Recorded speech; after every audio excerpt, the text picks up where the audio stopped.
प्यारे बच्चों, सुप्रभात। आओ हिंदी व्याकरण और हिंदी भाषा सीखें कार्यक्रम में आप सबका हार्दिक स्वागत है। प्यारे बच्चों, आज हम NCERT द्वारा कक्षा 10वीं के पाठ्यक्रम में शामिल राम लक्ष्मण परशुराम संवाद नामक कविता का सार अथवा सारांश तथा इसके अभ्यास के महत्वपूर्ण प्रश्नोत्तर सीखने का प्रयास करेंगे। प्यारे बच्चों, यह अंश रामचरितमानस के बालकांड से लिया गया है। सीता स्वयंवर में राम द्वारा शिव धनुष भंग के बाद मुनि परशुराम को जब यह समाचार मिलता है तो वह क्रोधित होकर वहां आते हैं। शिव धनुष को खंडित देखकर वे अत्यंत क्रोधित हो जाते हैं। राम के विनय और विश्वामित्र के समझाने पर तथा राम की शक्ति की परीक्षा लेकर अंततः उनका क्रोध शांत होता है। इस बीच राम लक्ष्मण और परशुराम के बीच जो संवाद हुआ उस प्रसंग को यहाँ प्रस्तुत किया गया है। परशुराम के क्रोध भरे वाक्यों का उत्तर लक्ष्मण व्यंग्य वचनों से देते हैं। इस प्रसंग की विशेषता है लक्ष्मण के वीर रस से पगी व्यंग्योक्ति तथा व्यंजना शैली की सरस अभिव्यक्ति। प्यारे बच्चों, आइए राम लक्ष्मण परशुराम संवाद नामक कविता का सार अथवा सारांश जानते हैं। प्यारे बच्चों, संकलित कविता राम लक्ष्मण परशुराम संवाद राम भक्त कवि गोस्वामी तुलसीदास द्वारा रचित है। यह उनके अमर काव्य रामचरितमानस के बालकांड से संकलित है। सीता स्वयंवर के अवसर पर श्री राम शिव धनुष को तोड़कर सभी की प्रशंसा के पात्र बन जाते हैं, पर मुनि परशुराम को यह समाचार क्रोधित कर देता है। वह अपने फरसे को चमकाते हुए सभा में पहुंचते हैं और राजा जनक से उस व्यक्ति का नाम बताने का आग्रह करते हैं जिसने शिव धनुष को तोड़ने का दुस्साहस किया है। प्यारे बच्चों, श्री राम कहते हैं कि इस धनुष को आपके ही किसी दास ने तोड़ा होगा। वह स्वयं को मुनि का सेवक बताते हैं तो विफर उठते हैं कि सेवक वह होता है जो सेवा करता है। जिसने यह धनुष तोड़ा है वह तो मेरा परम शत्रु है। लक्ष्मण अपने कथनों से परशुराम को और क्रोधित कर देते हैं। प्यारे बच्चों, लक्ष्मण आगे कहते हैं उनके लिए तो सभी धनुष एक समान हैं, अतः उनके क्रोध को अकारण बताया। परशुराम लक्ष्मण को अपनी शूरवीरता और महिमा से परिचित कराते हैं तथा स्वयं को बहुत बड़ा योद्धा एवं क्रोधी बताते हैं। इस पर लक्ष्मण हंसकर उत्तर देते हैं कि हम भी कोई कुंभड़वतिया अर्थात छुई मुई के समान कोमल नहीं हैं। हम देवता ब्राह्मण गौ आदि पर वार नहीं करते क्योंकि इससे अपकीर्ति होती है। परशुराम के वचनों को लक्ष्मण ने वज्र से भी कठोर बताया। प्यारे बच्चों, यह सुनकर परशुराम का क्रोध चरम सीमा पर पहुंच गया और उसे काल का ग्रास बनाने पर तुल गए। उन्होंने विश्वामित्र से भी कहा कि वह लक्ष्मण को समझा दे। विश्वामित्र ने उन्हें क्षमा करने का अनुरोध किया। लक्ष्मण की बातों ने परशुराम को और भी चिढ़ा दिया। उन्होंने कहा कि सूरवीर तो युद्ध में कुछ करके दिखाते हैं, गाल नहीं बजाते। उन्होंने यह भी कहा कि आप तो काल को मेरे लिए हाँक कर ला रहे हो। प्यारे बच्चों, विश्वामित्र ने लक्ष्मण के दोष की ओर ध्यान न देने का आग्रह किया। वैसे वह मन ही मन मुस्कुरा रहे थे कि इस मुनि को हरा ही हरा दिखाई देता है, अर्थात मुनि स्थिति को समझने का प्रयास नहीं कर रहे हैं। लक्ष्मण जी ने फिर व्यंग्य किया, अपने माता पिता के ऋण से मुक्ति पा ली, अब गुरु ऋण शेष है उसे भी छुटकारा पा लीजिए, मैं सारा बकाया चुका दूंगा। इस पर परशुराम फरसा को चमकाने लगे और सारी सभा अनुचित है कहकर चिल्ला उठी। अंत में श्री रामचंद्र जी संकेत से लक्ष्मण को आगे बोलने से रोक देते हैं। प्यारे बच्चों, यह था राम लक्ष्मण परशुराम संवाद नामक कविता का सार अथवा सारांश। आशा है आपको अच्छी प्रकार से समझ में आया होगा। प्यारे बच्चों, आइए अब राम लक्ष्मण परशुराम संवाद के अभ्यास के महत्वपूर्ण प्रश्न उत्तर सीखने का प्रयास करते हैं। प्यारे बच्चों, अभ्यास का पहला प्रश्न देखिए। परशुराम के क्रोध करने पर लक्ष्मण ने धनुष टूट जाने के लिए कौन कौन से तर्क दिए? परशुराम के क्रोध करने पर लक्ष्मण ने तर्क देते हुए कहा कि हमने बचपन में बहुत धनुष तोड़े हैं, इसको तोड़ने पर आपको क्रोध क्यों आया? क्या आपकी इस धनुष के प्रति अधिक ममता थी? हमारी दृष्टि में तो सारे धनुष समान हैं। दूसरा, यह धनुष अत्यधिक पुराना था जो श्री राम के छूने मात्र से ही टूट गया। भला इसमें श्री राम का क्या दोष? प्यारे बच्चों, प्रश्न नंबर 2 देखिए। परशुराम के क्रोध करने पर राम और लक्ष्मण की जो प्रतिक्रियाएं हुई, उनके आधार पर दोनों के स्वभाव की विशेषताएं अपने शब्दों में लिखिए। परशुराम के क्रोध करने पर राम और लक्ष्मण की जो प्रतिक्रियाएं हुई, उनके आधार पर कहा जा सकता है कि श्री राम स्वभाव से अत्यंत सरल, शांत एवं गंभीर थे। इतना ही नहीं, श्री राम ने अपनी मधुर वाणी से लक्ष्मण को चुप रहने के लिए भी कहा। दूसरी ओर लक्ष्मण उग्र स्वभाव के थे। उन्होंने अपने कटु वाक्यों से परशुराम के क्रोध को भड़का दिया। प्यारे बच्चों, प्रश्न नंबर 3 देखिए। लक्ष्मण और परशुराम के संवाद का जो अंश आपको सबसे अच्छा लगा, उसे अपने शब्दों में संवाद शैली में लिखिए। परशुराम: शिव जी का धनुष तोड़ने का दुस्साहस किसने किया? राम: हे नाथ, इस शिव जी के धनुष को तोड़ने वाला अवश्य ही आपका कोई दास ही होगा।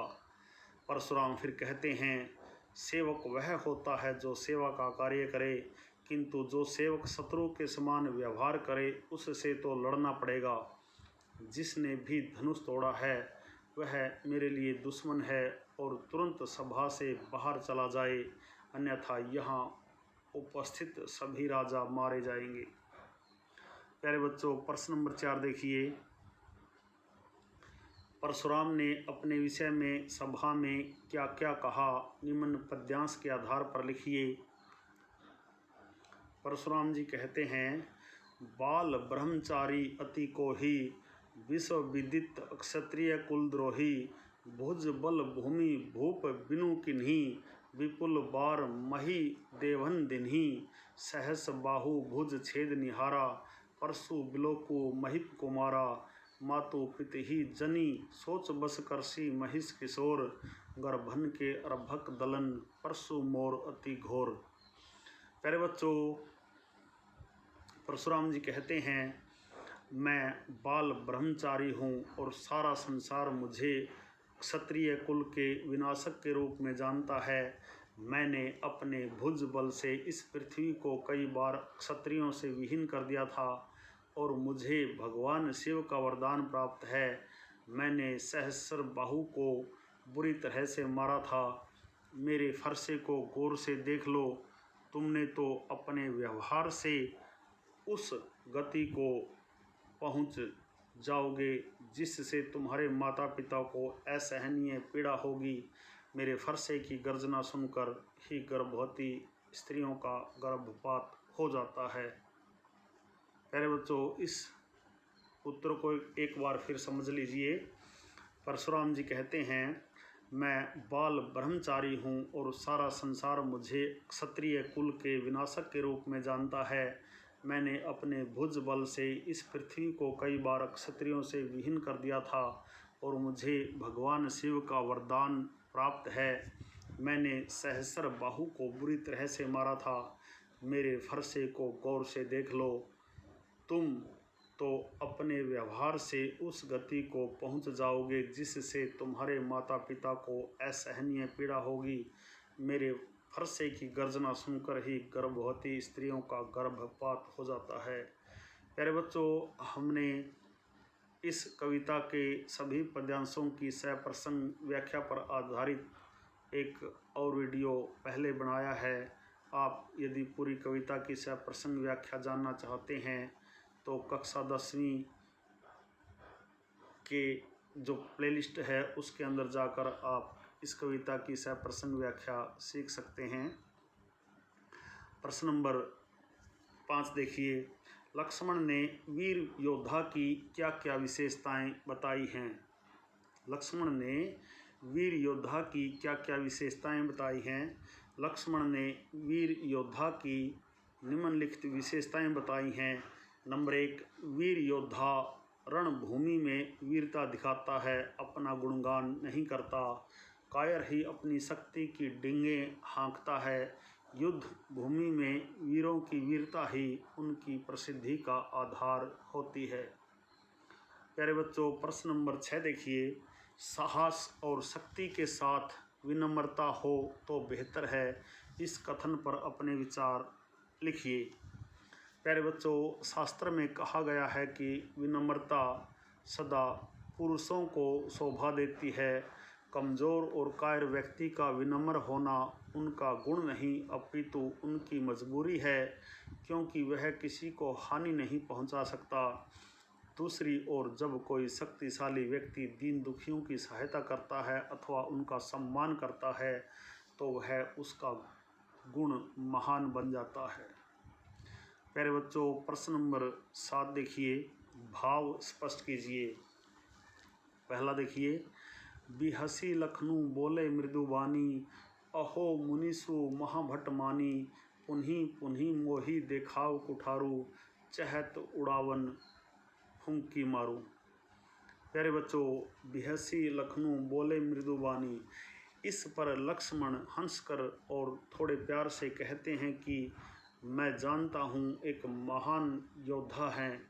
मैं जानता हूँ कि आप एक महान योद्धा हैं, लेकिन मुझे बार बार आप ऐसे कुल्हाड़ी दिखा रहे हैं जैसे कि आप किसी पहाड़ को फूंक मारकर उड़ा देना चाहते हैं।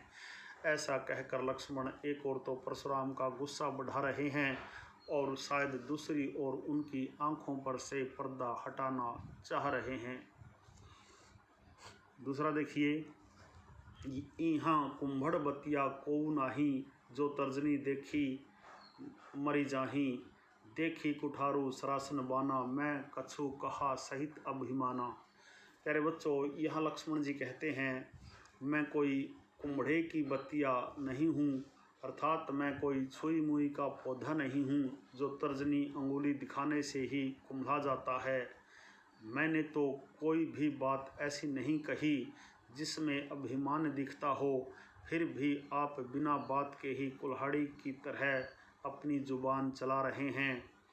इस चौपाई में लक्ष्मण ने कटाक्ष का प्रयोग करते हुए परशुराम को यह बताने की कोशिश की है कि वे लक्ष्मण को कमज़ोर समझने की गलती न करें।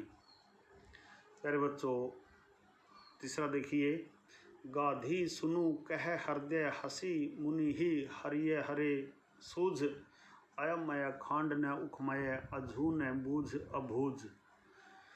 प्यारे बच्चों, ऐसा सुनकर विश्वामित्र मन ही मन हंसे और सोच रहे थे कि इस मुनि को सब कुछ मजाक लगता है। यह बालक फौलाद का बना हुआ है और ये किसी अबोध की तरह इसे गन्ने का बना हुआ समझ रहे हैं। विश्वामित्र को परशुराम की अनभिज्ञता पर तरस आ रहा है। परशुराम को शायद राम और लक्ष्मण के प्रताप के बारे में पता ही नहीं है। प्यारे बच्चों, प्रश्न नंबर 8 देखिए, पाठ के आधार पर तुलसी के भाषा सौंदर्य पर 10 पंक्तियाँ लिखिए। प्यारे बच्चों, तुलसीदास जी ने अपने काव्य में अवधी भाषा का प्रयोग किया है। तुलसीदास कवि विभक्त होने के साथ साथ महान विद्वान भी थे।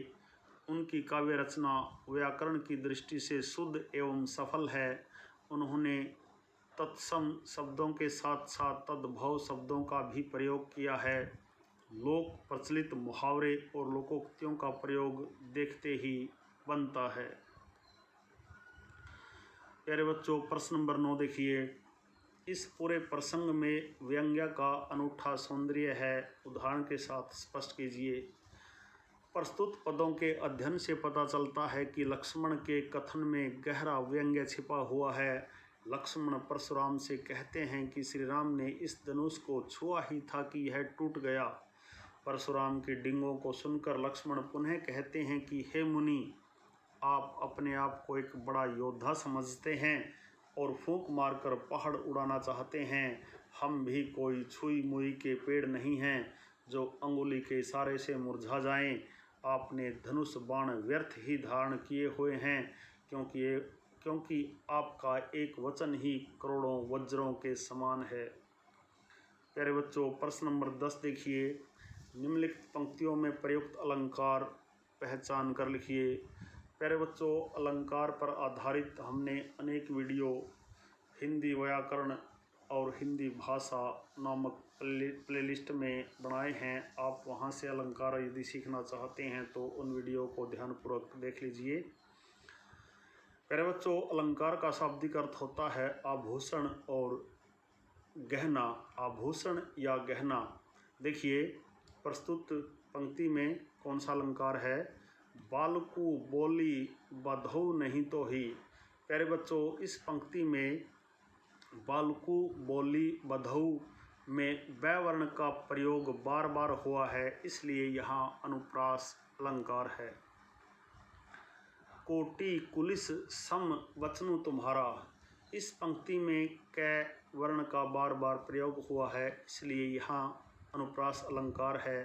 परशुराम के वचनों की वज्र से तुलना की गई है, इसलिए यहाँ पर उपमा अलंकार का भी प्रयोग हुआ है। तुम तो कालू हाँक जनु लावा, बार बार मोही लागी बोलावा। कालू हाँक जनु लावा में उत्प्रेक्षा अलंकार है। प्यारे बच्चों, जिन वाक्यों में मानो, मनो, जानो, जनो, जनु आदि शब्दों का प्रयोग होता है वहाँ उत्प्रेक्षा अलंकार होता है। यहाँ कालू हाँक जनु लावा में उत्प्रेक्षा अलंकार है। बार बार में पुनः उक्ति अलंकार का प्रयोग हुआ है। लखन उत्तर आहुति सरिस, भृगु बर कोपु कृषानु, बढ़त देखी जल सम वचन बोले रघुकुल भानु। आहुति सरिस, जल सम में उपमा अलंकार का प्रयोग हुआ है। प्यारे बच्चों, जिन वाक्यों में सी, सा, सम, सरिस जैसे आदि शब्दों का प्रयोग हो वहाँ उपमा अलंकार का प्रयोग होता है। यहाँ आहुति सरिस आहुति के समान, जल सम जल के समान में उपमा अलंकार है। रघुकुल भानु में रूपक अलंकार का प्रयोग हुआ है। रघुकुल रूपी सूर्य। प्यारे बच्चों, यह थे राम लक्ष्मण परशुराम संवाद नामक कविता के अभ्यास के प्रश्न उत्तर। आशा है आपको अच्छी प्रकार से समझ में आए होंगे। प्यारे बच्चों, राम लक्ष्मण परशुराम संवाद कविता का सार अथवा सारांश तथा इसके अभ्यास के प्रश्नोत्तरों पर आधारित आज का यह वीडियो यदि आपको पसंद आए तो इस वीडियो को लाइक, कमेंट और ज़्यादा से ज़्यादा शेयर ज़रूर करें। प्यारे बच्चों, खुश रहें, मस्त रहें, योगा करें, स्वस्थ रहें। आपका दिन मंगलमय हो।